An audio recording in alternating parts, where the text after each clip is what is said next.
Thank you, Mr. President. Mr. President, earlier this year, a man named William, who is from Gig Harbor, Washington, my home state, wrote to me to express his frustration with what he saw happening here in Congress. William served in the Navy, and he now works for a tech company that supports Navy communications in the Pacific Northwest. And like so many Americans in recent years, he has witnessed hiring freezes and cutbacks and furloughs and layoffs. He said a couple years ago he was hoping for a promotion, but now he considers himself just lucky to have a job, and he's not even sure how long he can count on that. Well, Mr. President, William's not alone. The partisanship and the gridlock here in Washington, D.C. has been devastating for families just like his in my home state of Washington and across the country. The government shutdown and the debt limit brinksmanship last month were just the latest examples. But Congress has been lurching from crisis to crisis to crisis for years, and it has got to end. So, Mr. President, today I'm going to share a few stories from families who've been paying the price for the dysfunction here in Congress. I've worked very hard to make sure voices like theirs are heard loud and clear in the budget process, and I'm going to keep fighting to make sure their interests are represented every day as we work now towards a balanced and bipartisan budget agreement. Mr. President, 7 months ago, the House and the Senate each passed our budgets. The Senate budget that we passed here was built on three principles. First of all, our highest priority was investing in jobs and economic growth and prosperity that was built from the middle out, not from the top down. Secondly, the deficit has been now cut in half, and we build on the $2.5 trillion in deficit reduction that we have passed now since 2011 to continue to tackle this challenge fairly and responsibly. And third, our budget keeps the promises that we have made to our seniors and our families and our communities. The budget that passed the House reflects different values and priorities, but it was our job to get in a room, make some compromises with them, and find a way to bring those two budgets together. Although I had hoped we could start this bipartisan budget negotiations far sooner and avoided last month's crisis, the budget conference that now has begun, started last week, offers us now the opportunity to break this cycle of gridlock and dysfunction and start moving our country back in the right direction. We have a chance now to turn our attention back to where it belongs, strengthening our economy and creating jobs, to continue making responsible spending cuts while closing wasteful tax loopholes that are used by the wealthiest Americans and biggest corporations, and to finally show the American people that Congress can work together. We can compromise and alleviate the uncertainty and the pain that families across the country are facing. Mr. President, the effects of these years of gridlock are clear in places like the Denise Louie Education Center in Seattle. I visited that Head Start program earlier this year, where pre-K students from low-income families can learn their ABCs and take part in story time and benefit from health and nutrition programs. Even before the major cuts to Head Start that took effect last March, that center had a waiting list. Now, the director of the school has had to drop kids from that program because of these tight budget constraints. And they are far from alone. Another Head Start program in Everett, Washington, a program that served needy kids since the 1970s, had to completely shut its doors this summer because Congress couldn't work together.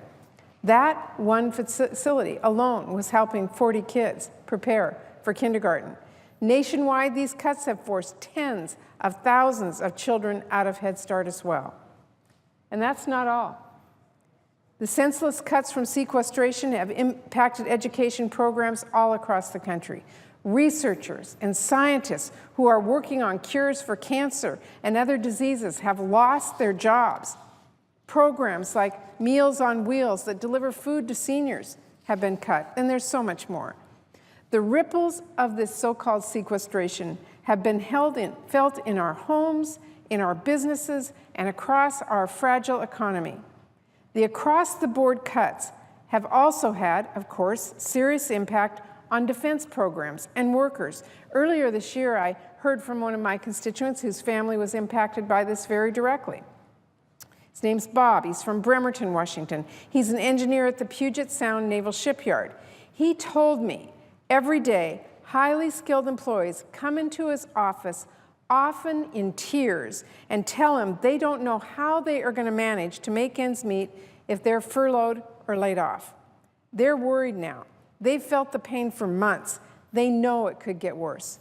Because, Mr. President, if these automatic cuts are not replaced in a bipartisan deal, another $20 billion is scheduled to be cut from defense spending in January, just a few short months from now. That would make more furloughs and layoffs much more likely, and it would mean continued and deeper cuts to combat training.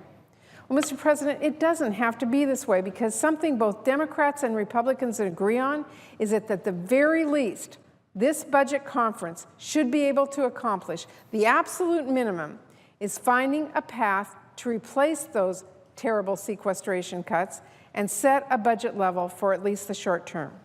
Republican Congressman Hal Rogers, he's the House Appropriations Committee chairman, he said sequestration and its unrealistic and ill-conceived discretionary cuts must be brought to an end.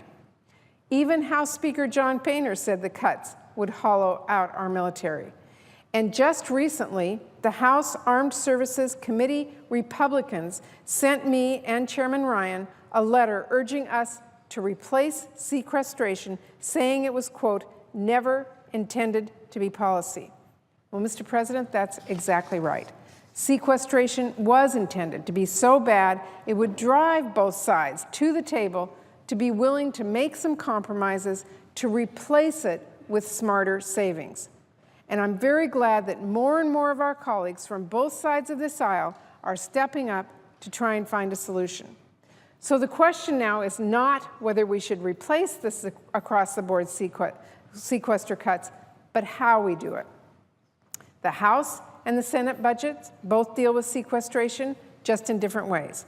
The House budget fully replaces the defense cuts and lifts the BCA cap. They pay for that by cutting even more deeply into key domestic investments.